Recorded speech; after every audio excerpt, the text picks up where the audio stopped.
अगर एक पिता अपने बच्चे को आंखों के सामने घुट घुट कर दम तोड़ता हुआ देखे तो उस पिता पे क्या गुजरती होगी।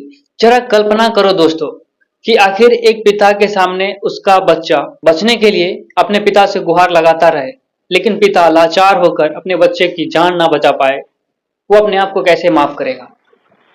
दोस्तों ये घटना यूपी के नोएडा सेक्टर 150 की है। घने कोहरे में 27 वर्षीय सॉफ्टवेयर इंजीनियर युवराज मेहता की यह कहानी है और वो 17 जनवरी 2026 को देर रात गुरुग्राम से नोएडा लौटते समय युवराज की कार अनियंत्रित होकर निर्माणाधीन मॉल के 40 से 70 फीट गहरे बेसमेंट में गिर जाती है और वहीं पे ये सारी घटना होती है और गिरने के बाद उस समय वहां पे कोई नहीं होता है और युवराज बचने की भरपूर कोशिश करता है, लेकिन वो फिर भी नहीं बच पाता है। वो 2 घंटे तक हेल्प हेल्प चिल्लाते रहता है, बचाओ बचाओ चिल्लाते रहता है, लेकिन कोई नहीं सुनता। वो बचने की भरपूर कोशिश करता है। अंततः वो अपने पिता को कॉल लगाता है। कार से बाहर निकलने के बाद बोनेट पे चढ़ के अपने पिता को कॉल लगाता है और कहता है, पापा मैं डूबने वाला हूँ, मेरा एक्सीडेंट हो गया है और पास के ही जो गड्ढा है मैं उसी के नीचे हूँ और मैं अपने कार पे चढ़ के आपको कॉल कर रहा हूँ, मुझे बचा लीजिए, मुझे मरना नहीं है। और कुछ ही समय बाद उसका पिता उसके पास पहुंच जाता है। यहाँ तक कि युवराज को बचाने की भरपूर कोशिश करता है उसका पिता, लेकिन वो नहीं बचा पाता है। उसी के आधे घंटे बाद वहां पे पुलिस प्रशासन और एनडीआरएफ की टीम पहुंचती है, लेकिन हालात तो ऐसा होता है कि उस कोहरे में ठंड के कारण कोई उस पानी में 40 से 50 फीट गहरे पानी में कोई जाना नहीं चाहता और नहीं जाता।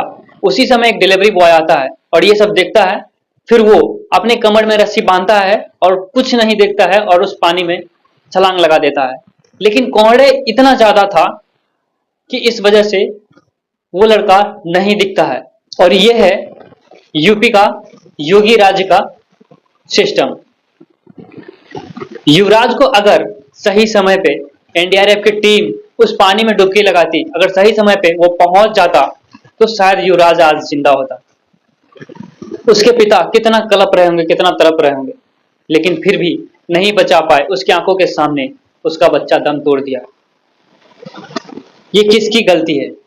दरअसल 17 जनवरी 2026 की देर रात गुरुग्राम से नोएडा लौटते समय युवराज की कार अनियंत्रित होकर 40 से 70 फीट गहरे बेसमेंट में गिर जाती है, जिसकी वजह से मौत हो जाती है। अब जरा ये सोचो दोस्तों, ये जो घटना हुई, अगर रोड के अंत में बैरिकेडिंग लगाया हुआ रहता तो शायद युवराज उस बैरिकेडिंग को देखकर अपना कार को कंट्रोल कर लेता या फिर वहां से मुड़ जाता। लेकिन गहरे कोहरे में ना तो उसे बैरिकेडिंग दिखा और ना ही वो गड्ढा, क्योंकि वहां पे उसे कुछ पता ही नहीं था कि आगे गड्ढा है और इस वजह से वो सीधे चलता रहा और अचानक से वो 40 से 50 फीट गहरे गड्ढे में गिर जाता है। और पानी में गिरने के बाद वो गाड़ी से बाहर निकल के बोनेट पे खड़ा भी होता है, वहां से चिल्लाता है, कॉल करता है, सब आता है। 2 घंटे तक वो बचाव बचाव करते रहता है, लेकिन कोई बचा नहीं पाता है। अंततः युवराज की मौत हो जाती है। तो ये सिस्टम की लापरवाही से हुई है।